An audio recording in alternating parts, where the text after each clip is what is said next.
11 billion lives became a number on a screen. That was how the Galactic Council learned the Bryathai species would die. The emergency session had been called 3 hours ago. Representatives from 47 species filled the great chamber on Station Meridian. Most of them had never seen panic before. Their worlds were stable. Their problems were small. Today, they learned what real fear looked like. Elder Crystalline Mo stood at the center podium. The Bryathai were beautiful beings made of living crystal. Light passed through their bodies and created rainbows on the walls. But today, no light shone from Mo. The Elder's form was dark with grief. "The object you call the hammer will strike our world in 97 standard days," Mo said. "Our scientists have confirmed there is no error. We have no ships large enough to evacuate our people. We have no weapons to destroy it. We come before this council to ask for help." The chamber fell silent. The Velthari representative spoke first. The Velthari were ancient beings who had mapped the stars before most species learned to walk. "We have studied the data. The planetoid is 400 kilometers wide. It travels at 60,000 kilometers per hour.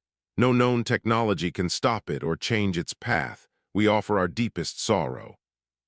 More representatives spoke. The Crethani offered to preserve Bryathai cultural records. The Sunfolk volunteered to take refugees, though their ships could only save a few thousand. The Hollow Ones suggested the Bryathai spend their final days in peace and acceptance. One by one, the galaxy's greatest civilizations said the same thing in different words. Nothing can be done. Ambassador Dara Okonkwo listened to all of it. She was a tall woman with gray hair and steady eyes. She had represented humanity for 20 years. In that time, she had learned when to speak and when to wait. Today, she waited until every other voice had finished. The council chair, a Velthari named Sen, turned to the human delegation. "Earth's representatives have not spoken. Do your scientists agree with the assessment?"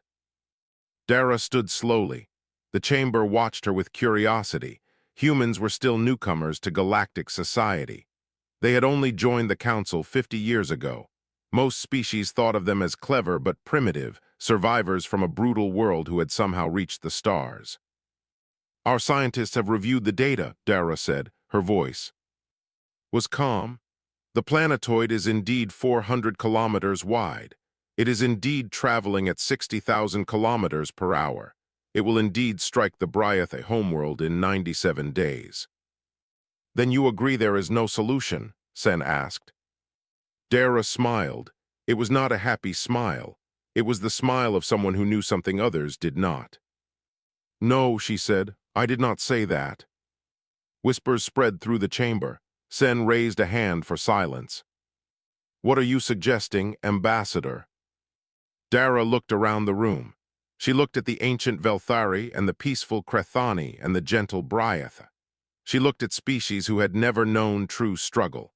Species who had evolved on safe worlds where the weather was kind and the predators were few. "Humanity will handle this," she said. The whispers became shouts.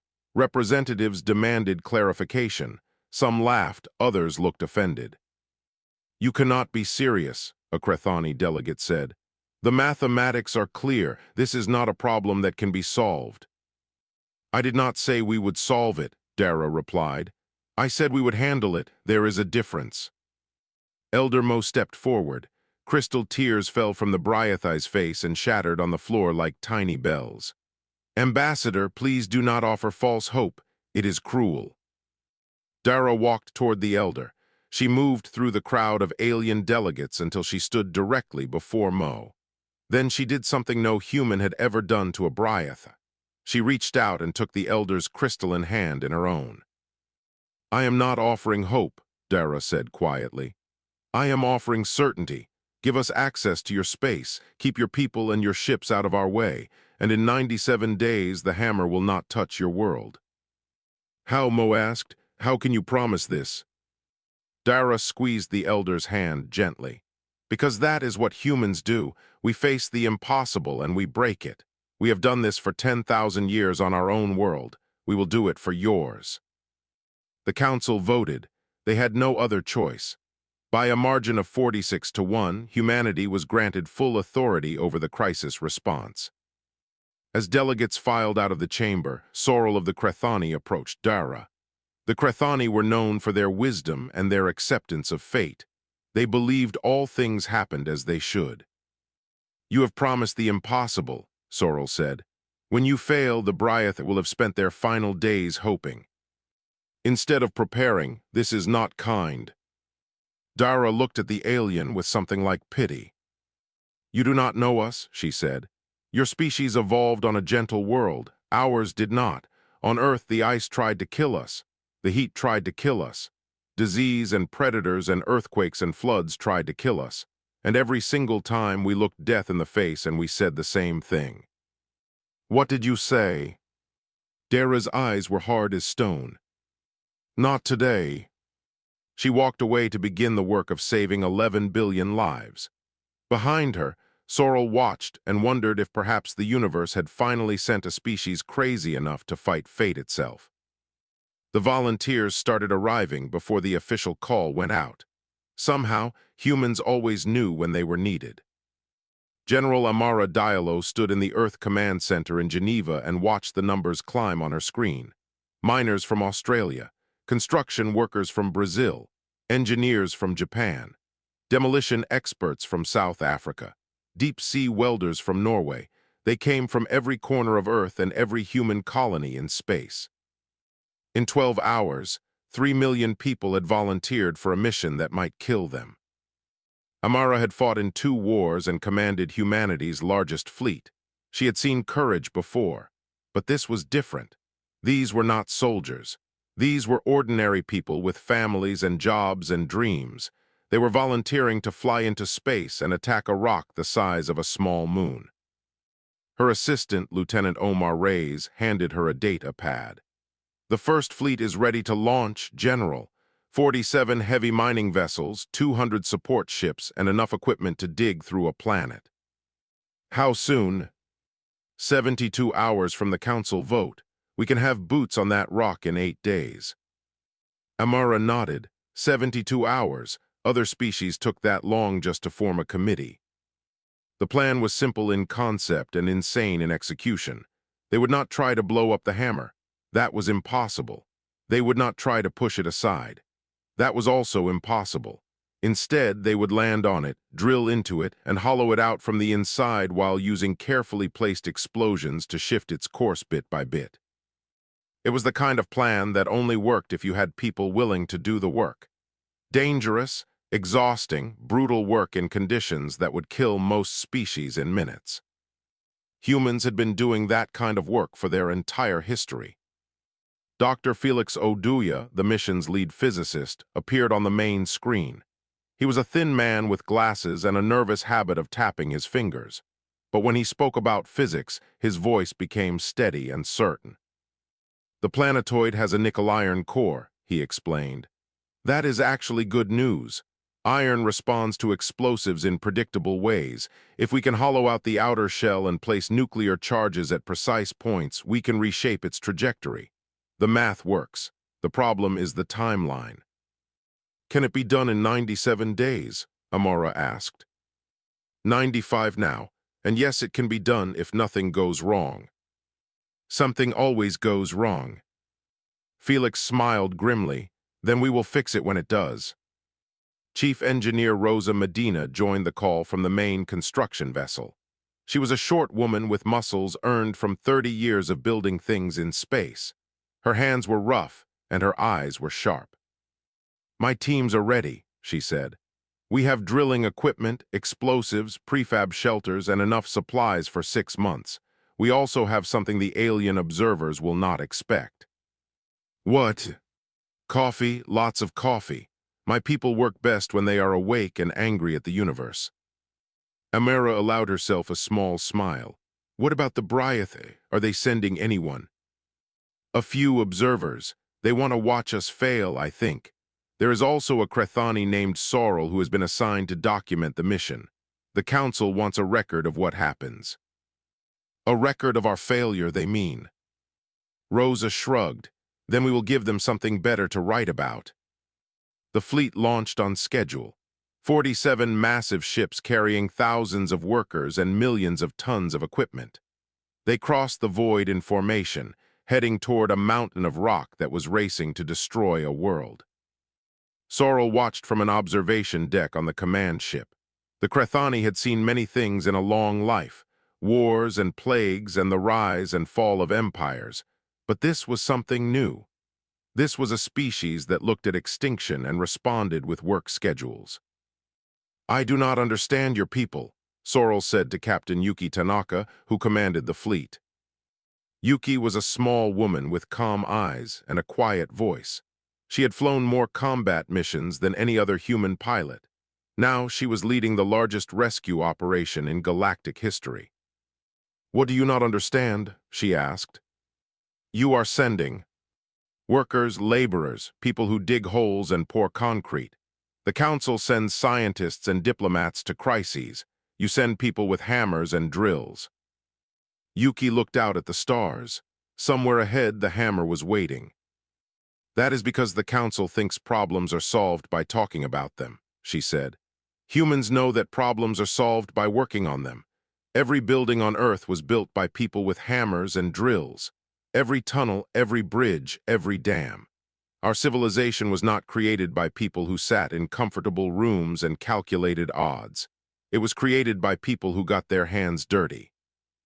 And if they die, then others will take their place. That is also what humans do." Sorrel fell silent. The Crethani had always believed that fate could not be changed, that the universe moved in patterns too large for any species to alter. But watching these humans, with their coffee and their determination and their absolute refusal to accept the impossible, Sorrel began to wonder. Perhaps fate was just a word used by species who had never learned to fight.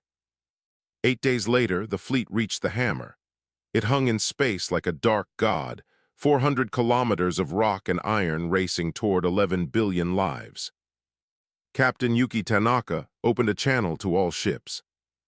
"This is the enemy," she said. "It does not think, it does not feel, it does not know we are here, but we know it is here. And we are going to take it apart piece by piece until it learns that you do not threaten what humans have chosen to protect. Begin landing operations." Across the fleet, 3 million humans went to work. The first drill bit broke after 6 hours. The second one lasted 4. The third one made it to 8 hours before the teeth shattered against stone harder than anything the scanners had predicted. Grace Mutambo, shift supervisor for Tunnel Team 7, looked at the broken equipment and laughed. 40 years of mining on 3 different planets had taught her that the rock always fought back. That was fine. Fighting back was what humans did best. "Get me a plasma cutter," she told her team. "If the drills will not work, we burn our way through." The surface of the hammer was worse than anyone had expected. Radiation pockets forced teams to relocate 3 times in the first week. Gravitational anomalies made equipment float in some areas and weigh triple in others. The temperature swung from boiling hot to freezing cold, depending on which side faced the distant sun. Most species would have called the conditions impossible. Humans called them Tuesday. Base camps spread across the planetoid like a rash. Prefab shelters connected by pressurized tunnels. Drilling stations that ran 24 hours a day.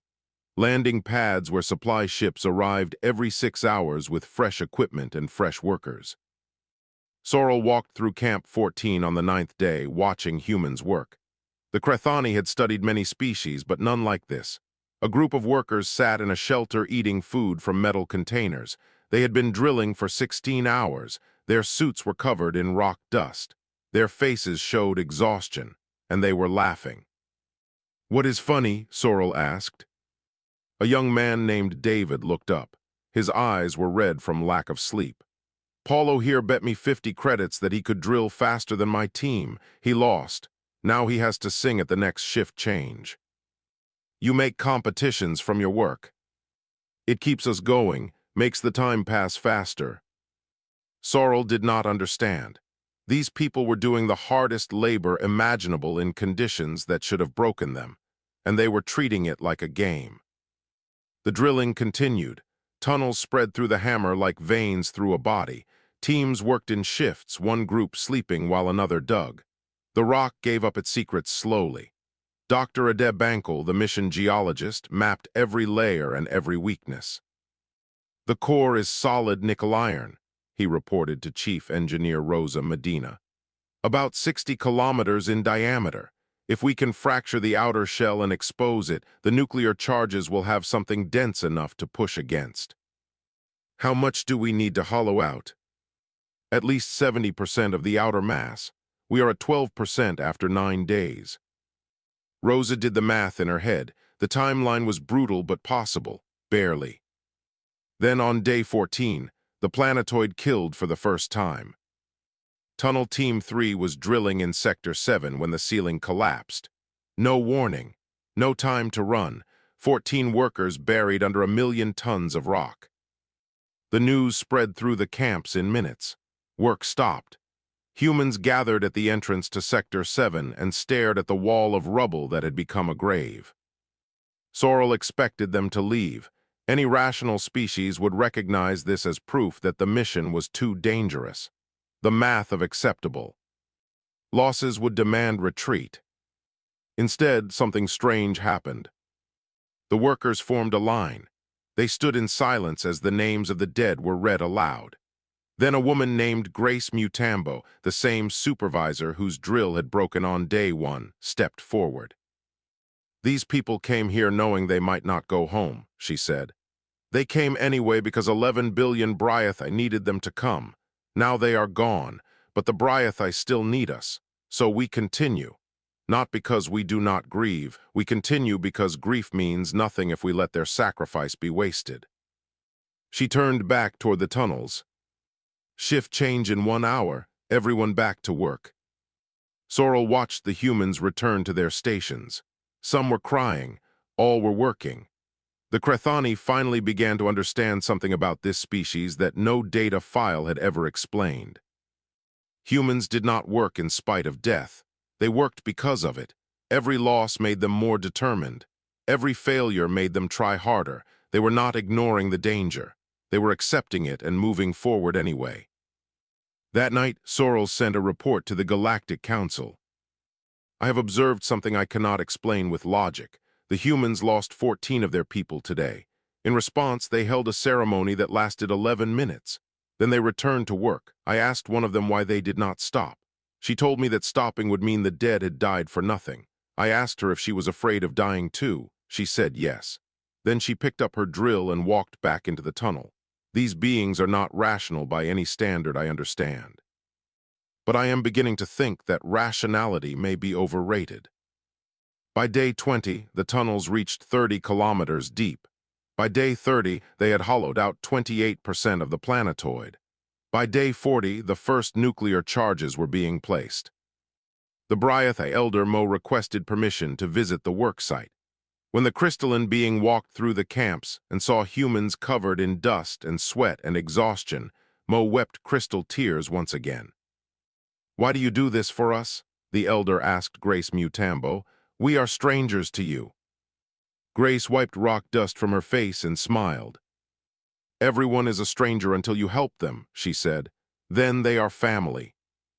Mo did not fully understand, but somewhere deep in the elder's crystalline heart, something that had been dark began to glow with light again. Hope, the humans called it. The Bryathi were learning what that word meant.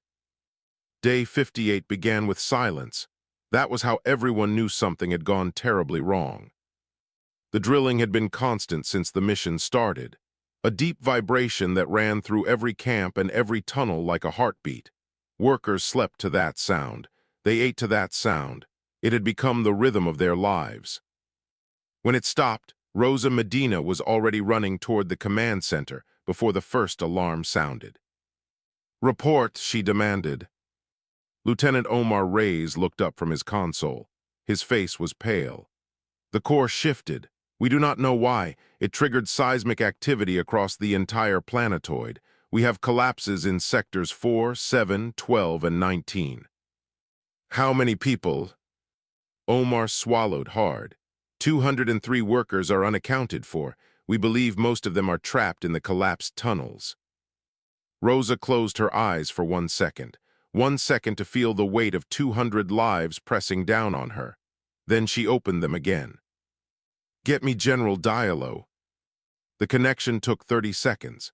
General Amara Diallo appeared on screen, her face showing the same controlled tension that Rosa felt. "I have the numbers," Amara said. "What are our options?" "We can dig rescue shafts, but it will take time.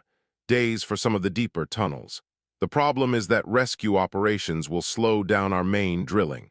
If we focus on saving the trapped workers, we might miss our window to redirect the hammer. So we have to choose between saving 200 people and saving 11 billion. Rosa nodded. The math was brutal and simple. Amara was quiet for a long moment.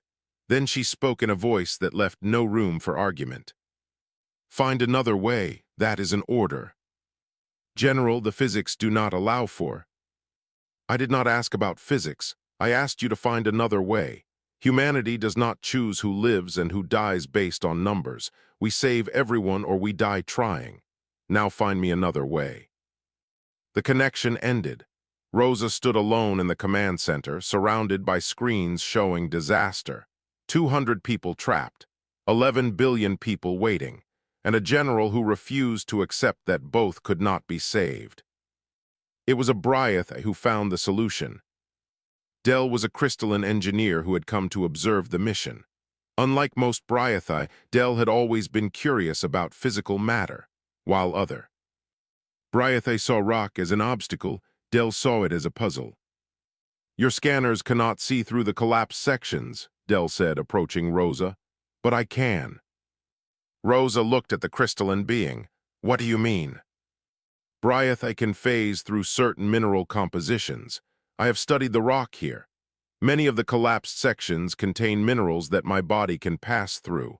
I can go into the collapsed tunnels and find your people." "That is dangerous, if the composition changes partway through." "Then I will die," Del said simply.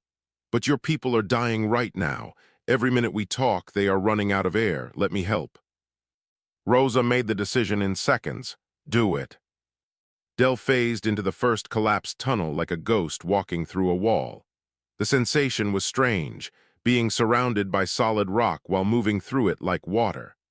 The Bryathi's crystalline form detected vibrations, heat, movement. There, 40 meters ahead, life signs. Del emerged in a small pocket of air where 17 humans huddled together. Their lights had failed. Their suits were damaged. They were sharing oxygen from a single emergency tank. "Hello," Del said. A woman named Sarah stared at the glowing crystalline being that had just walked through solid rock. "What the hell are you?" "I am help. Stay here. Rescue teams will dig to you. I have marked your location." Del phased back into the rock before anyone could respond. Over the next 12 hours, Del found pocket after pocket of survivors. The Bryathi's body grew tired. Phasing through rock was exhausting, and some of the mineral compositions were harder to pass through than others. Twice, Del almost became stuck. Twice, the Bryathi pushed through anyway. Human drill teams followed Del's markers, cutting rescue shafts with desperate speed. Workers who had been digging the main tunnels switched to rescue operations. Others took their places to keep the primary mission on schedule. It was chaos. It was beautiful. By the end of day 59, 187 of the 203 trapped workers had been rescued. 16 had died before help could reach them. 16 more names to add to the memorial. 16 more reasons to keep going. Del collapsed outside the last rescue shaft, crystalline body dim and cracked from the effort. Rosa Medina sat beside the Bryath while medical teams checked for damage. "You saved almost 200. "People," Rosa said. "Why? Your species was supposed to just observe." Del's voice was weak but clear. "I watched your people work for 58 days. I watched them sweat and bleed and die for my species. I could not just watch anymore. You taught me that observing is not enough. Sometimes you must act." Rosa smiled. "Welcome to humanity." "I am not human." "No, but you just did the most human thing possible. You saw people in danger and you helped them. That is what matters. Word spread through the camps. The Bryathai, the species humans had come to save, had helped save them. Within hours, more Bryathai volunteers arrived. They could not drill or carry equipment, but they could phase through rock and find survivors. They could map tunnel systems from the inside. They could do things humans could not. For the first time, the mission was not just humans saving Bryathai. It was humans and Bryathai working together. General Diallo received the final report on day 60. All rescue operations complete. Main drilling back on schedule. Casualties 30 total. She allowed herself one moment of grief. Then she returned to the work of saving a world. 8 days can feel like forever when a world is about to die. Dr. Felix Oduya ran the calculations for the 20th time. The numbers had not changed. They would not change no matter how many times he checked. Mathematics did not care about hope or determination or the lives of 11 billion people. "We are going to miss," he told General Diallo. His voice was flat with exhaustion. "By 0.003 degrees, the hammer will not hit the Bryath homeworld directly. It will clip the atmosphere instead. The shockwave alone will kill billions. Fires will spread across every continent. The planet will become unlivable within weeks." Amara stared at the projections on her screen. They had come so far. 73% of the hammer had been hollowed out. 800 nuclear charges were in place. The timeline had been impossible, and they had met it anyway. And it was not enough. "What do we need?" she asked. "More charges in the core itself. The nickel iron center is the only mass dense enough to provide additional push. But the core is 60 kilometers inside solid rock.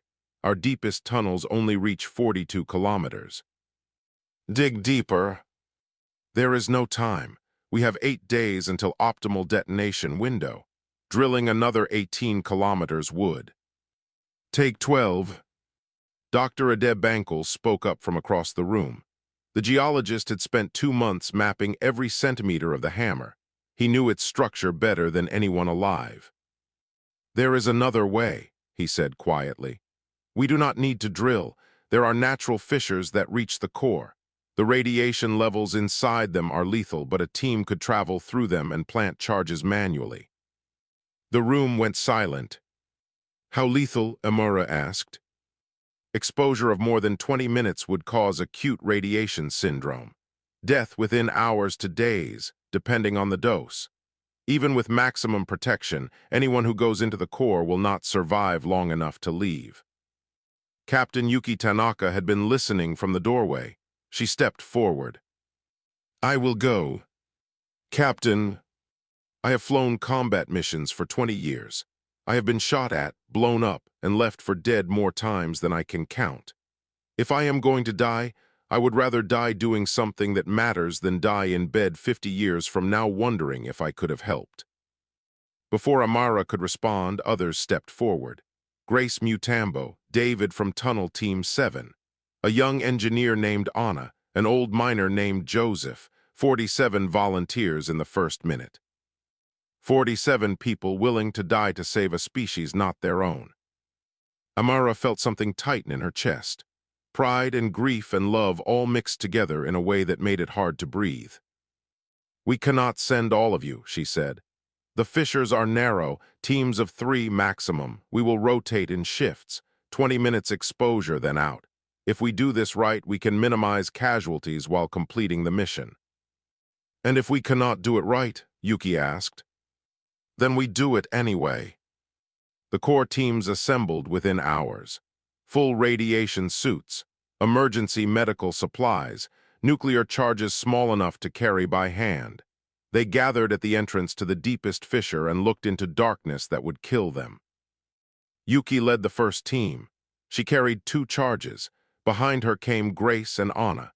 They descended into the rock like miners had descended into Earth's mountains for thousands of years.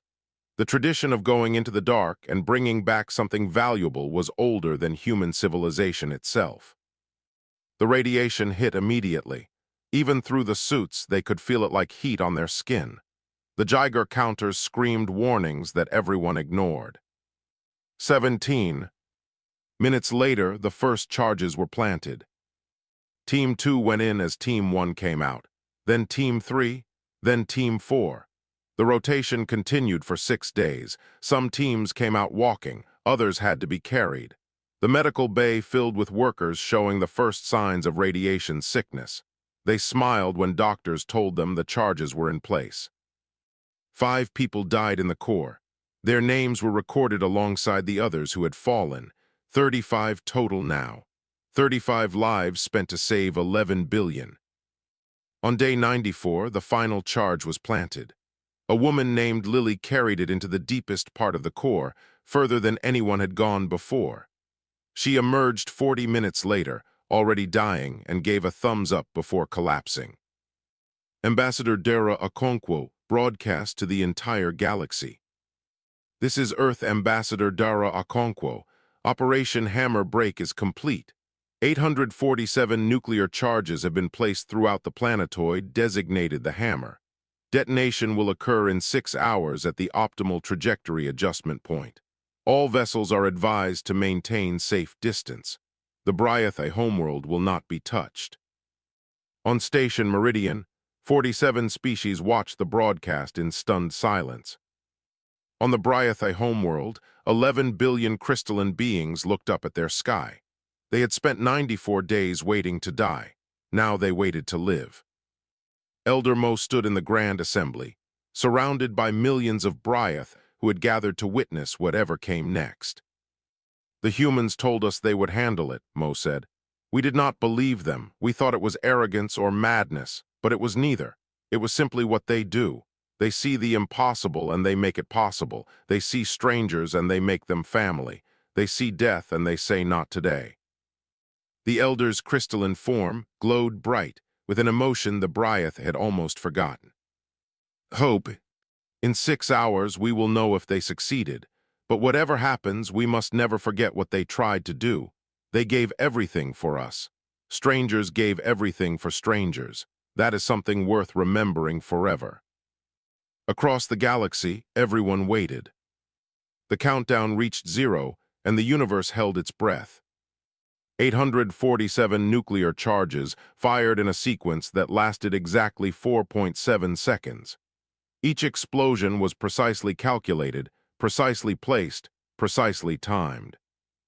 Human mathematics meeting human determination in a symphony of controlled destruction. The hammer cracked. Massive fissures split across the planetoid's surface. Chunks of rock, the size of mountains, broke away and tumbled into space. The hollowed interior, weakened by 90 days of drilling, collapsed inward, and at the center the nickel-iron core shifted. Not much, just enough. 0.004 degrees of trajectory change, 1,000th more than they needed. The hammer sailed past the Bryathai homeworld at a distance of 412,000 kilometers, close enough to fill the night sky, close enough to make the oceans rise with gravitational pull, far enough that not a single life was lost. On the planet's surface, 11 billion Bryathai watched a mountain of death pass them by. They had spent 95 days preparing to die. Now they were alive and they did not know how to feel about it. Then the celebrations began. Crystal songs filled every city. Bryathai who had never danced learned to dance. Children who had been born into a dying world were suddenly born into a living one. The joy was so intense that the planet itself seemed to glow brighter. In orbit, the human fleet watched in exhausted silence. There were no celebrations on their ships. They had lost 31 people over the past 3 months. Good people, brave people, people who had climbed into radioactive tunnels knowing they would never climb out. Captain Yuki Tanaka stood on the observation deck of her ship and looked down at the planet they had saved. She had led the first team into the core. She had survived, though the doctors said the radiation damage would shorten her life. She did not care. She had lived long enough to see this moment. Grace Mutambo stood beside her. The old miner had worked every day of the 95. Her hands were cracked and her back ached, and she had never been happier. "We did it," Grace said. "They did it," Yuki replied, thinking of the 31 who would never see this view.